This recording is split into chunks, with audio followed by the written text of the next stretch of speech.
Bienvenue dans la pause fitness. Alors, ce podcast est réservé à ceux qui veulent améliorer leur nutrition, leur entraînement et aussi peut-être leur style de vie. Donc, pour tous ceux qui me suivent depuis quelques temps déjà, vous pouvez me laisser une petite évaluation sur la plateforme de podcast de votre choix. C'est ce qui m'aide le plus. Allez, on démarre l'épisode.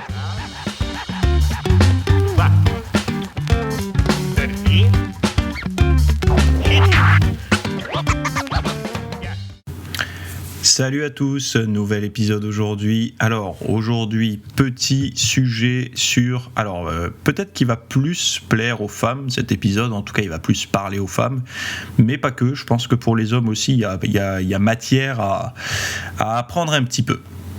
Alors dans cet épisode, on va parler de pourquoi tu rentres plus dans ton putain de jean, pourquoi également une certaine diète peut aider au syndrome des ovaires polykystiques. On va parler également de la forme de Halle Berry. Alors Halle Berry, ceux qui savent pas qui c'est une actrice qui est populaire pour... je crois qu'elle avait fait Catwoman, le film.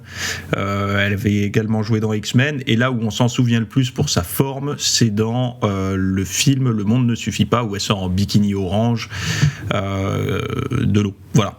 Donc on va parler de tout ça et on va parler également de ce que moi j'ai reçu comme petite question. Alors c'est une question, j'ai pas la question de l'auditeur, mais c'est une question que j'ai mis de côté. Un sujet en fait que j'avais mis de côté, j'ai dit tiens ça faut que j'en parle dans le podcast parce que je pense que c'est important. Et donc la petite nouveauté de la semaine, en tout cas ce qui est sorti dimanche, c'est une formation sur le site qui s'appelle Transpiration et rétention d'eau, es-tu dans la norme? Alors pourquoi j'ai fait ça? Parce que longtemps je me suis posé la question de la transpiration. Est-ce que c'est normal de pas assez transpirer, de trop transpirer, etc. etc. Et donc du coup j'ai fait pas mal de recherches sur le sujet jusqu'à trouver quelque chose de cohérent, en tout cas une compréhension globale du truc, et de vous partager les grandes lignes, de vous partager en détail, surtout de rassurer pas mal de personnes et de comprendre un petit peu où chacun se situe par rapport à ça, parce qu'il y a beaucoup de personnes quand ils vont s'entraîner, ils transpirent pas, donc ils se disent merde, je transpire pas, est-ce que c'est bien, est-ce que c'est un signe de mauvaise santé, de bonne santé, alors qu'ils ont leurs collègues d'entraînement qui transpirent beaucoup, enfin bon voilà. Et donc du coup j'ai fait un contenu spécialement là-dessus. Donc ça s'articule autour d'une vidéo de 45 minutes et un petit PDF comme d'habitude, hein. De toute façon toutes les semaines c'est toujours la même chose, les formations c'est une vidéo de 45 minutes plus un PDF récap où vous pouvez avoir les points clés, comme ça vous évite de réécouter la formation quand vous l'avez écoutée une première fois. Je vais vous donner rapidement le sommaire, comme ça au moins ça va vous aiguiller un petit peu. Donc le sommaire c'est les plantes et aliments diurétiques contre la rétention d'eau, le sel et les fausses croyances avec la transpiration, comment augmenter sa transpiration à l'effort, la thermorégulation en détail, les astuces concrètes pour limiter la rétention d'eau. Donc voilà les points que je traite et vous avez le lien directement dans les notes de l'épisode. Alors sachez que maintenant je vais essayer de voir si peut-être ça vous convient mieux. Dans les notes, donc dans l'article qui est lié à ce podcast, je ne sais pas où vous l'écoutez, si vous l'écoutez sur YouTube c'est une chose, mais si vous l'écoutez par rapport à mon lecteur qui est sur le site, vous avez tous les liens etc. de l'épisode. Donc du coup, ça vous permet d'avoir déjà les infos, les sources, l'original des articles que je cite, mais également les petits liens en plus que je vous donne par rapport à ce que je dis. Et allez y faire un tour, parce que là, par exemple, là, on va parler d'Halle Berry tout de suite. Il y a des images, des photos. Je vous ai mis des photos pour que vous puissiez savoir de quoi je parle et voir un petit peu son physique maintenant et le physique qu'elle avait avant. Donc on démarre l'épisode tout de suite. Donc déjà Halle Berry, donc c'est un article que j'ai récupéré je sais plus où, mais vous avez la source dans les notes de l'émission, donc sous le podcast. La forme à 54 ans. Donc c'est des citations de l'article que j'ai récupéré. Où elle dit « Je pense que pendant le Covid, il a été facile d'oublier le temps de notre journée. » Donc c'est de la traduction anglais-français, donc c'est pas super cohérent, mais vous allez comprendre. Donc il a été facile d'oublier le temps durant la journée, donc le temps était un petit peu décousu. D'être actif parce que nous ne pouvons tout simplement pas faire les choses que nous faisions auparavant en termes de sport et tout ça, et qu'il est difficile de trouver des moyens de faire ça à la maison. Donc elle s'est donnée pour mission de trouver du temps dans la journée pour faire de l'exercice, travailler et être une maman. Donc pour rappel, elle a 54 ans. Son équipement de prédilection comprend une corde à sauter lestée, la roue de yoga, donc une roue de yoga c'est une espèce de rouleau, de gros rouleau, et des élastiques de résistance pour tout le corps.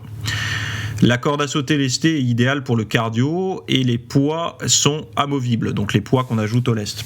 Tandis que la roue de yoga est très pratique pour les travaux de mobilité et les élastiques offrent 7 niveaux de renforcement et de tonification. Donc j'imagine qu'elle propose des outils comme ça à vendre, mais en tout cas voilà avec quoi elle s'est entraînée. Après elle dit aussi que son programme le plus important était d'être en forme physique et en bonne santé, même si elle a admis que le maintien du bien-être en tant que priorité a pris un nouveau sens alors qu'elle est devenue une mère dans la quarantaine. Donc elle est devenue maman en fait à la quarantaine. Elle doit y travailler tous les jours, dit-elle. Je dois penser à ce que je mets dans mon corps avec la nourriture, à la façon dont je fais de l'exercice et à toutes les façons dont je peux travailler pendant que je suis ici. Donc dans le moment présent, à travers toutes les phases de la vie, avec ses enfants, au possible. Voilà. Donc moi pourquoi je dis ça, pourquoi j'ai voulu récolter ces notes d'articles, parce que n'importe quelle personne qui a vu le film quand il est sorti, donc c'était Le Monde ne suffit pas, quand elle sort de l'eau en bikini orange là, voilà, ventre plat, les cuisses un peu galbées, une belle poitrine généreuse, le teint hâlé, etc. Elle a vraiment le physique, je pense, de rêve pour beaucoup de nanas. Les hommes ils se sont pas plaints non plus de cette scène, je pense. Donc je trouve ça inspirant dans un monde où justement où peut-être qu'on est. Alors ce film a été sorti en 2002, donc ça remonte un petit peu, mais je trouve ça intéressant dans un monde où justement on est peut-être allé parfois trop loin sur les physiques féminins. Quand je dis parfois trop loin, c'est parfois trop loin en termes de normes, c'est-à-dire qu'une norme s'est installée où il faudrait avoir le six-pack, zéro cellulite, etc. chez les femmes, alors que moi je pense que ça c'est pas la norme, il y a un biais en fait, c'est pas la norme. Alors ça existe, ça peut être un objectif pour beaucoup de femmes, mais il faut savoir que ça n'est pas la norme. C'est-à-dire que la norme pour moi c'est un physique qui nous plaît, donc esthétiquement, mais qui est aussi tenable et vivable. Quand je dis tenable et vivable, ça veut dire que si pour avoir le physique que vous avez envie d'avoir, il vous faut être totalement frustré de tout ce que vous faites au quotidien, c'est-à-dire manger des choses que vous n'aimez pas, faire du sport alors que c'est contre vos envies, votre désir et tout, là je pense que c'est pas un mode de vie sain pour l'esprit en fait. Et ça, malheureusement, il est quasiment obligatoire de passer par là quand on veut vraiment avoir un physique ultra sec et tout, quand on est une femme, et quand on est un homme c'est un peu pareil, hein. Donc c'est pour ça que j'explique toujours le fil du rasoir, c'est-à-dire qu'il y a un physique idéal pour vous et il y a un physique extrême où vous allez certes être en super forme, attirer l'attention et tout, mais ce physique-là ne va pas correspondre à votre état de forme mentale idéal. Et je pense que vous pouvez très bien le faire, périodiquement, quand vous avez l'énergie mentale et la volonté de le faire, de temps en temps, d'essayer de descendre un petit peu pour faire des photos, pour être bien pour la plage ou j'en sais rien, mais d'essayer de le tenir tout le temps, c'est pas tenable. Et en fait, beaucoup de personnes pensent que le chemin entre ce physique-là et le physique, leur poids de forme, entre guillemets, leur physique de forme, il est immense, que le chemin est très long. En fait, non, il n'est pas si long que ça. C'est-à-dire que quand je dis qu'il n'est pas si long que ça, ce que je veux dire par là, c'est qu'en fait, la différence à l'œil, elle n'est pas énorme. Mais par contre, la différence en termes de ressenti, elle est énorme. Et c'est là où beaucoup de personnes se perdent, c'est que pour quelques petits détails physiques que personne ne va voir, hein. Il faut bien être clair, hein, dans le grand public. Alors si, des experts sur Instagram, vous savez, ceux qui sont pro-fitness, qui savent repérer tout, eux ils vont le voir, mais dans votre vie quotidienne, personne ne va le voir. C'est-à-dire que personne ne va voir quand vous êtes ultra sec ou quand vous êtes juste en forme. Il faut vraiment être conscient de ça, parce que nous, alors vous qui m'écoutez, moi et tout ça, on vit avec un œil fitness, c'est-à-dire qu'on voit les choses. Et je le disais dans d'autres podcasts, mais moi il suffit de voir les avant-bras d'une personne pour savoir à peu près son taux de gras. Quand je dis à peu près, c'est pas en termes de chiffres, mais en termes de je suis capable de voir si la personne est tonique, en forme et tout, ou pas du tout. Mais qui peut le savoir, ça, dans la vie de tous les jours? Personne. Et en fait, tout le monde s'en fout. Et on juge pas l'esthétique par ça. Donc du coup, faites attention à ce point de bascule. C'est pour ça que je vous ai mis les photos dans les notes du podcast pour que vous puissiez avoir un repère. Alors il y a une photo de maintenant, d'aujourd'hui, donc à 54 ans, et une photo d'il y a 19 ans, puisque c'était en 2002. Attendez, non, ça fait 17 ans, pardon. Enfin non, je sais plus, j'arrive plus à compter. Zut, ça fait 19, pardon. Et donc du coup, de voir un petit peu le cheminement de cette personne, et je trouve qu'elle est super en forme à 54 ans, elle a un physique qui est quasiment similaire, hein, honnêtement, faut dire ce qui est, et je trouve que c'est très motivant, en tout cas pour une femme, d'avoir comme objectif ce genre de physique qui n'est pas dans l'extrême, à mon sens, et qui est plutôt dans la beauté et dans l'esthétique, quoi. Bref, on continue avec le deuxième sujet du jour. Alors, le deuxième sujet du jour, c'est le syndrome des ovaires polykystiques, donc SOPK, et la diète cétogène. Donc ça, c'est un article de la nutrition.fr que j'ai récolté. J'ai noté quelque chose. Donc, je vais déjà vous parler un peu de ce syndrome. Donc, le syndrome des ovaires polykystiques, SOPK, aussi appelé syndrome de Stein-Leventhal, est une maladie fréquente qui touche les femmes. Origine d'une mal connue, elle se manifeste par un dérèglement de l'hypothalamus hypophysaire, dont le rôle est de contrôler naturellement notre production d'hormones sexuelles. Les femmes qui en souffrent développent ainsi fréquemment une résistance à l'insuline, pouvant évoluer vers le diabète, prennent du poids et ont des symptômes de virilisation, acné, pilosité excessive, etc.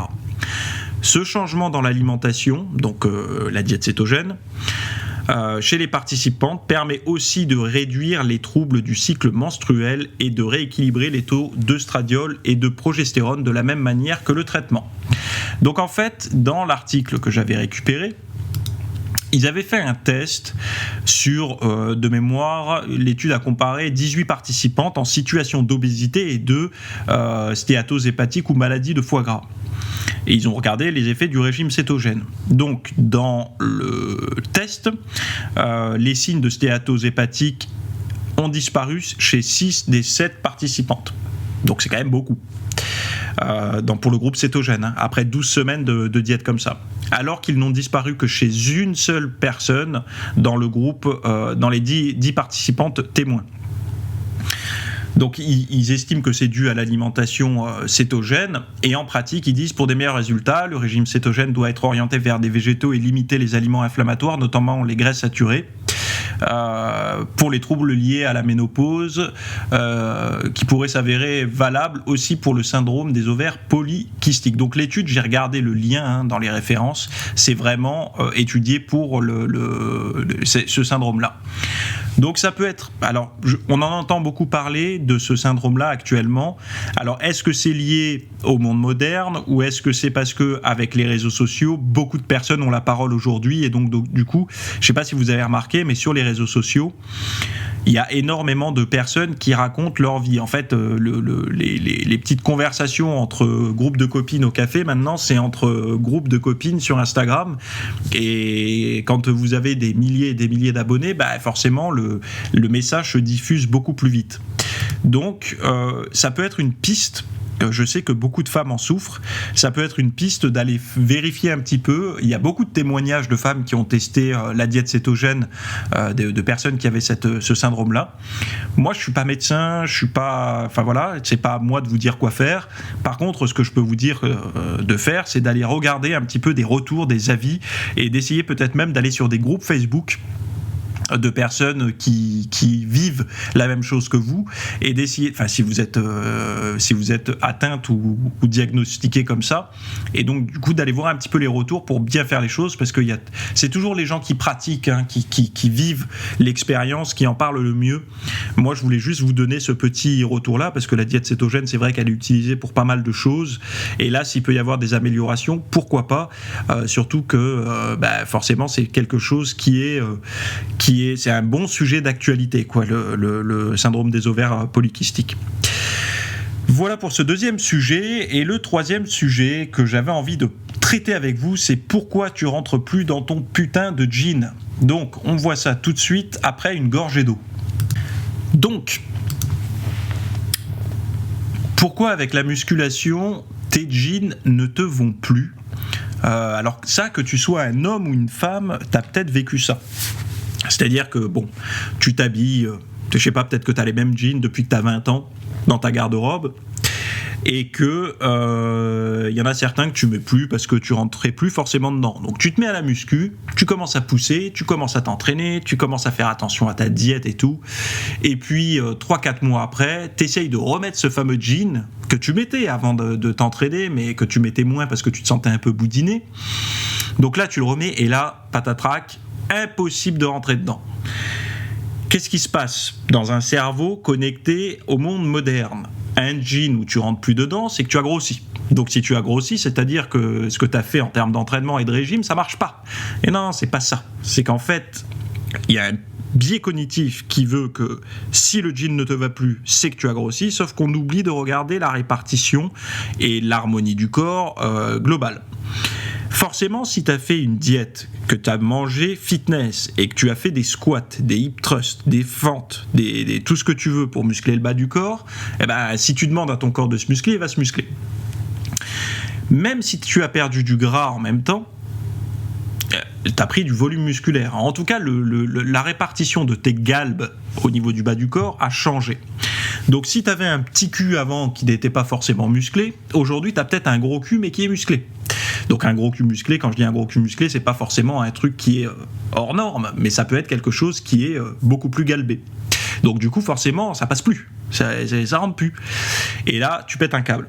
Donc déjà arrêtez de vous focaliser sur la taille de vos vêtements. C'est-à-dire que si vous mettiez du 38 ou du 40 ou même du 36, j'en sais rien, et qu'aujourd'hui ça vous va plus, arrêtez de vous torturer le cerveau. Vendez-les et achetez-vous la taille au-dessus. De toute façon, vous avez un meilleur physique aujourd'hui qu'avant. Puisque, vous savez, il y en a des tonnes, des personnes qui sont toutes minces, mais qui n'ont pas de galbe. Je ne sais pas pourquoi ça peut être un but recherché, puisque de toute façon, c'est l'harmonie, les galbes et les formes qui plaisent. Alors je sais qu'il y en a qui vont dire, oui, mais vous le faites pour vous, c'est très bien, le reflet dans le miroir, mais vous le faites aussi pour nous, les hommes. Parce que forcément, il y a un côté séduction. Nous, on préfère je vais pas parler pour tous les hommes, mais la majeure partie des hommes aiment les formes. Ils aiment pas ils ont pas le centimètre dans l'œil à se dire tant de centimètres de tour de taille, non, ils voient nous on voit une harmonie. Et l'harmonie d'un physique féminin, c'est en règle générale des hanches assez évasées, un fessier bombé, des cuisses un peu galbées, là au niveau de la taille, donc juste au-dessus du nombril, ça re-rentre un peu, et puis ça se réélargit au-dessus. C'est une harmonie. On s'en fout des centimètres, on s'en fout du poids. C'est une harmonie globale. Et ça, cette harmonie-là, que vous pesiez 50, 55, 60, 65 kilos, 70 kilos, c'est pas grave, du moment que cette harmonie est conservée. Exactement pareil que pour les hommes. Un homme de 60 kilos hyper bien musclé, avec des muscles saillants et des belles proportions musculaires, etc., c'est-à-dire un tour d'épaule un peu large, une taille un peu fine, etc., il va donner l'impression de peser 80 kilos, parce que justement il a une musculature saillante et tout. Donc tout ça, ça ne rentre pas en ligne de compte. Donc nous, ce qu'on voit, donc vous en tant que femme, quand vous voyez des hommes, et les hommes en voyant des femmes, c'est une harmonie, c'est une beauté perçue. Même si beaucoup disent que la beauté est subjective, il y a quand même des extrêmes. Une personne en surpoids est quand même moins jolie esthétiquement qu'une personne qui s'entretient. Je sais que ça va faire chanter les gens, il y en a qui vont dire oui mais moi j'aime ça, tant mieux pour vous, mais la norme, entre guillemets, quand je dis la norme, c'est le commun des mortels. Ils vont plus souvent dire, il y a même des études qui l'ont montré, qu'une personne qui s'entretient est plus attirante qu'une personne qui s'entretient pas. Bref, c'est pas le sujet. Donc premier point, ne pas se focaliser sur la taille du vêtement. Donc ça déjà, niet. Puisque la taille du vêtement, forcément, si vous demandez à vos fesses de grossir avec des squats, des hip thrusts et tout, ça va monter. Donc forcément, vous pouvez pas viser une taille 36 si vous faisiez déjà du 36 avant de faire de la muscu. Donc sauf si vraiment... Et non, c'est pas possible. Puisque si vous aviez du poids après perdre, vous feriez pas du 36. Deuxième point, ne pas se focaliser sur la sensation. Mettre un jean après 6 mois ou 1 an de muscu, ça n'est pas la même sensation portée qu'avant. Parce que quand vous aviez du gras et peu de muscles, donc vous avez peut-être le même volume qu'avant, le même volume total, mais la sensation sur la peau n'est pas la même. Quand vous avez de la masse musculaire, le volume, donc ce que vous rentrez dans chaque jambe et dans au niveau des fesses pour votre jean, c'est que vous n'avez pas la même sensation avec le tissu. C'est-à-dire du gras, la sensation du gras avec le tissu et la sensation du muscle avec le tissu, plus vous êtes masse musculaire un peu dure, un peu tonique et tout, plus on a tendance à sentir les choses, c'est-à-dire que c'est plus rigide. Donc du coup, vous allez avoir une sensation d'être plus comprimé, ce qui ne veut pas dire que vous l'êtes plus qu'avant. Mais ça veut dire que votre sensation est plus accentuée parce que vous êtes plus musclé et les masses que vous mettez dans votre jean, donc ce que vous mettez dans votre jean est plus dur et plus compact. Donc la sensation d'inconfort est peut-être parfois un peu plus, vous la ressentez plus, mais ça n'est qu'une question d'habitude. Vous allez vous y habituer. Vous avez un nouveau corps, donc c'est normal. Il faut vous habituer à ce nouveau corps. C'est un peu comme nous, quand on met un t-shirt cintré, un peu serré, qu'on a les bras un peu compactés, ou un polo, vous savez, un polo un peu cintré, ou une chemise même pour les hommes, et ben on sent qu'on a les dorsaux qui poussent un petit peu, les coutures, on sent qu'on a les bras un peu compactés, les pectoraux un peu contractés. C'est pas forcément hyper agréable, mais on s'y fait. Mais c'est normal puisqu'on a demandé à notre corps de se transformer, donc on va pas se plaindre. Donc c'est comme ça. Et troisième point que je vous recommande à toutes et aux hommes également, vous prenez pas la tête à conserver votre jean d'avant que vous pouvez plus mettre, à le regarder en pleurant, en brûlant un cierge ou je sais pas quoi, dans l'attente que ça revienne. C'est fini ça. Ce jean là, vous le prenez. Vous le vendez. Alors moi j'utilise un truc pour vendre mes quand à chaque fois que je progresse un peu, par exemple sur les fessiers, moi j'ai un point entre guillemets fort fessier. Alors j'ai pas un fessier énorme, mais mon fessier il a tendance à pousser vers l'arrière. Donc du coup forcément quand il pousse vers l'arrière, mes jeans au bout d'un moment je peux plus les mettre. Donc du coup j'utilise un truc pour les vendre. Je les vends d'occasion en ligne. Je vous ai mis un lien d'ailleurs où je peux même vous parrainer pour vendre des vêtements. Enfin bon après vous en foutez, vous avez certainement votre technique pour vendre vos trucs, mais vendez-les, vous les vendez en occasion et vous en rachetez d'occasion. Comme ça au moins vous êtes tranquille et ça vous permet d'avoir un circuit un peu fermé, vous dépensez pas trop d'argent, comme ça tout au long de votre progression vous pouvez continuer à vous habiller à votre taille. Donc les idées des tailles, petites tailles et tout ça de vêtements, c'est du passé. C'est-à-dire ça c'était avant l'ère du fitness. Sauf que ce sont des trucs qui restent. Ça reste ancré dans le cerveau. Pourquoi ? Parce que vous avez certainement votre grande-tante, votre mère, votre grand-mère qui jugent que par la taille, que par le tour de taille, etc., etc. Mais c'est des notions dépassées par rapport au monde d'aujourd'hui. Le monde d'aujourd'hui, si vous écoutez ce podcast, c'est des squats, c'est des hip thrusts, c'est toutes ces choses-là. Donc ça n'est pas connecté avec le monde d'avant où c'était des cours d'abdos fessiers de temps en temps. Enfin voilà, ça n'est plus le même monde, les mêmes repères.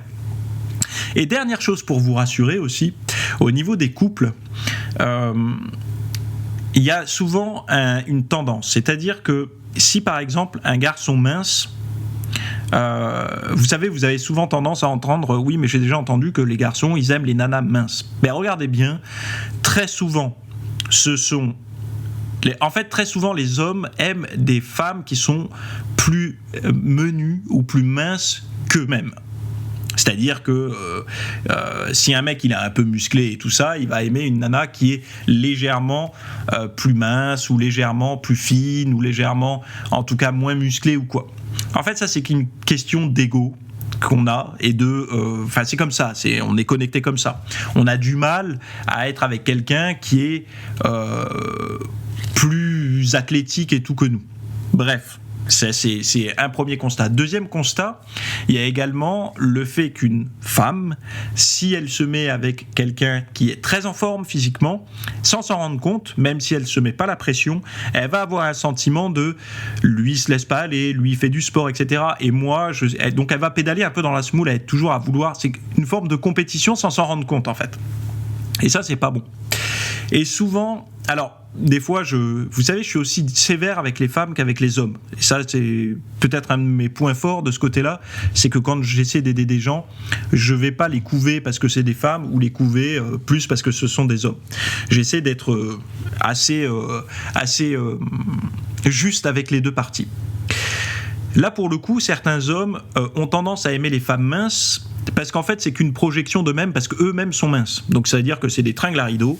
Et donc, du coup, ils disent ouais, t'es grosse ou tu devrais maigrir ou moi, j'aime les femmes minces. Mais en fait, ce qu'ils aiment surtout, c'est d'avoir des personnes plus minces que dans leur lit et tout parce que c'est un peu dévirilisant d'avoir quelqu'un de plus volumineux que dans leur lit. Et la problématique, c'est pas quand un homme est déjà maigre, il peut pas demander à une nana d'être encore plus maigre, c'est l'emmener au casse-pipe.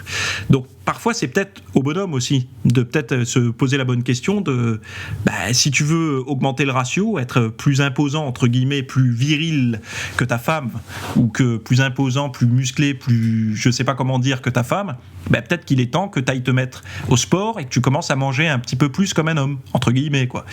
Parce que on a tous vu comme ça ces garçons un peu trop chétifs qui jurent que par l'extrême maigreur, mais c'est que le reflet en fait de leur extrême maigreur. Et je peux vous garantir que chez des hommes, la maigreur est à l'inverse des femmes très très très difficile à vivre. C'est-à-dire qu'un garçon maigre, il se sent faible. Quand il a les cuisses fines, les bras fins et tout, c'est parfois beaucoup plus dur que d'être en surpoids à vivre. Donc ça, je veux dire, pour les garçons comme ça, je les aide, il n'y a pas de problème à prendre de la masse musculaire et tout. Souvent, c'est lié à des habitudes de vie, à des rythmes au niveau de l'alimentation et tout. Mais bon, sachez une chose, c'est qu'on a toujours cette perception. Alors, comme je vais vous dire, c'est beaucoup plus confortable d'être la personne en forme dans le couple, parce qu'on a l'impression de faire les choses bien et tout ça, et on n'a pas de compétition. Par contre, la personne qui est moins en forme que l'autre, même si elle se prend pas la tête, aura toujours ce sentiment de compétition, malheureusement. Compétition de manière inconsciente. Quand je dis compétition, c'est pas un truc, allez, il faut que je fasse mieux. Non, c'est ce côté où je peux moins me laisser aller que lui ou qu'elle, parce que lui ou elle est plus en forme que moi. Et donc du coup c'est pareil, c'est un biais. Donc faites attention à ça. Il y a des ressorts un peu psychologiques, peut-être qu'un psy en parlerait beaucoup mieux que moi. Moi, ce sont que des constatations que je fais, c'est pas du tout, je vous fais pas un cours de psychologie. Mais faites attention parce que souvent on projette sur l'autre son ombre un petit peu comme dirait Jung. Et quand on accuse quelqu'un de ne pas être assez maigre, c'est parce que souvent nous on l'est trop en tant qu'homme et qu'on aimerait être un peu plus volumineux. Donc à terme, à la place de nous de prendre du volume, on demande à l'autre d'être plus maigre pour recréer un ratio homme-femme dans sa tête, en tout cas dans son inconscient, même dans son conscient, qui est pour lui normal.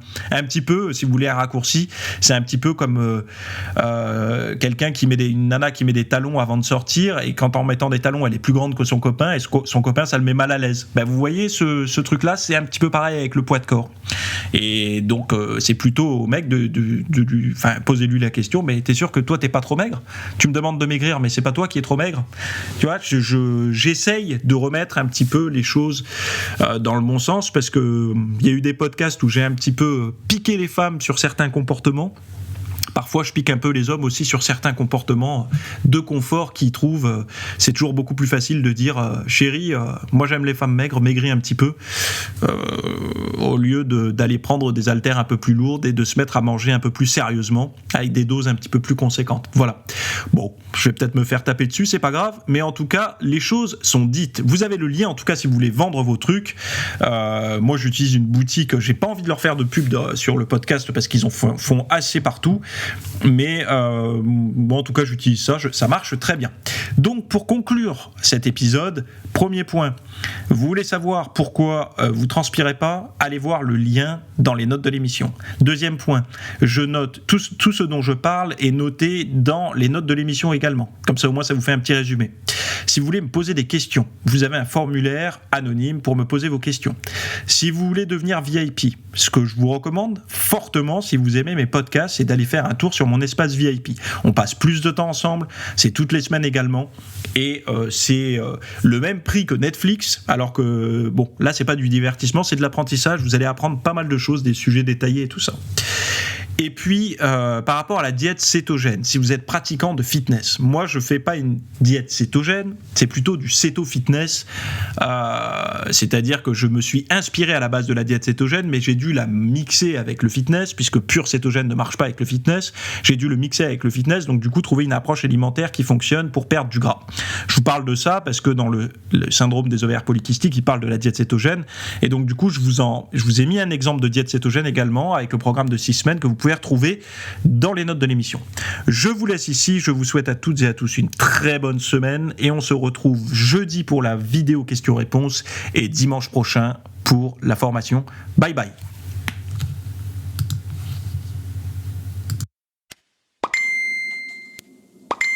Non, ne t'inquiète pas, c'est pas chez toi que ça sonne, c'est ici. En fait, c'est juste pour attirer un petit peu ton attention et te dire que tu as devant les yeux, en description de cet épisode, plusieurs liens, dont un pour aller noter mon podcast avec des petites étoiles sur la plateforme que tu préfères, iTunes, je sais pas quoi, Spotify, etc.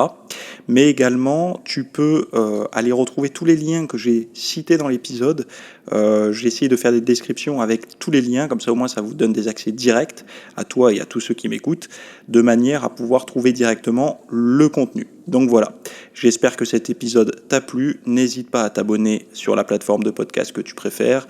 Et c'est toutes les semaines à 8h du matin, le mardi. Bye bye.